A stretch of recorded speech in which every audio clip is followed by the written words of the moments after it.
are the foremost attributes of the first generation of freedom fighters who faced the monster of imperial domination with unflinching courage and commitment to prevail, even if it cost them everything, including their very lives. From them, we have a fine model that has inspired generations of selfless patriots and continues to inspire us today as we do our part in nation building. From them, we have learned that to be free, we must be united as one family that draws its strength from the unique contribution of its diverse members, and that we must see each other as equals, treat each other justly, and leave no one behind. We, the people of Kenya, know that just like our ancestors, we have what it takes, including the values, principles, and commitments that define Ushujaa, to break free of oppression, humiliation, poverty, and indignity. We know this because for our nation to be free, brave men and women, young and old, from every community and every region struggled with exemplary determination until Kenya was free. We know this because everywhere you go in Kenya, the echoes of heroism, histories of sacrifice, and legacies of historic struggle by ordinary people who achieved extraordinarily endure to date. Our heroes did not hail from one village or speak one language. Our heroes are numerous and diverse, united by a principled commitment to confront an unjust, exclusive, and oppressive system in pursuit of a noble vision of national liberation. This unity of purpose motivated the icon of courage, Mekatilili wa Mwenza, and her generation of champions from every part of Kenya to resist colonialism, as well as Ronald Ngala and his fellow freedom fighters who advocated independence and decentralized government, which was an early fashion of devolution. In confronting colonialism, Mekatilili wa Mwenza did not seek to free her village or region from occupation by a community. Instead, she resisted the structures and institutions of a system of exploitation and tyranny in the knowledge that defeating it would free a whole nation. This is the same spirit embraced by our freedom fighters such as Otenyo Nyamantere and Mora Ngiti from Kisii, Wanameme Masinde in Bungoma, Oigo Paul Agwech and Oyuko Fipi Ambio in Kisumu, Igogi Teresa Kiambi in Meru, Kalondu Matheka Mbalu in Makueni, and many others.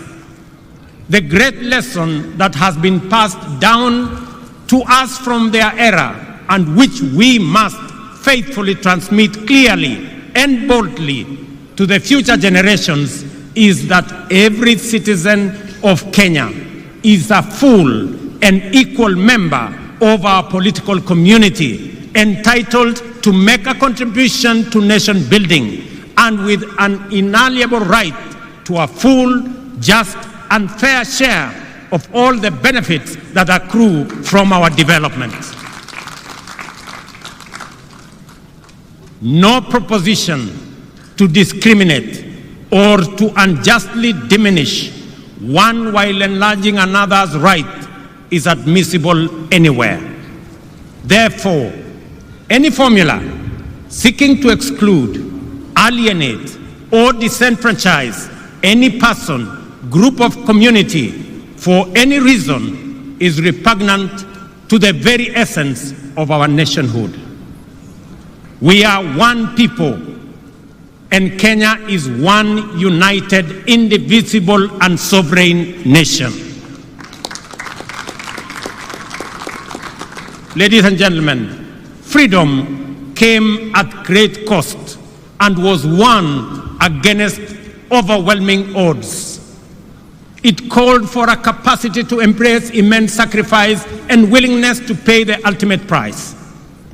We remember them and appreciate their sacrifices. We recognize their achievements and acknowledge that the nation we have today, with its past history and future prospects, is a legacy of their work, commitment, and life. Every day, the Constitution commands us to honor our freedom fighters who struggled heroically to bring freedom and justice to our land by living up to the spirit of Ushujaa in the way we relate with one another, pursue our vocations, and build our nation. Article 10 of the Constitution shows us how to be mashujaa in our own way, day by day, every day. The freedom fighters were inspired by enduring universal principles and values which have transcended generations and live with us today. Unity, sharing, integrity, courage, determination, and patriotism are our sources of strength in the face of difficulty, risk, and danger. The struggle for freedom is the overwhelming and everlasting mission of humanity, because in freedom lies the opportunity to achieve peace and democracy, health and wealth, justice and dignity, equality and inclusion, as well as unity in the pursuit of prosperity individually and collectively.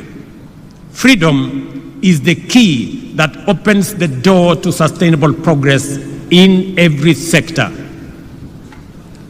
That is why today we are a modern, competitive economy and a devolved democratic society. Our freedom has allowed us the space to grow and perfect our nationhood, sustaining the spirit of freedom to evolve from the monopoly of liberation movement into a dynamic, pluralistic society where competition makes us stronger.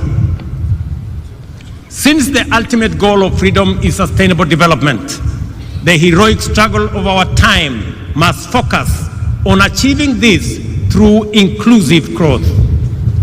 The Ushujaa of our era calls for urgent mobilization to create wealth and jobs, reduce poverty and inequality, and protect our environment.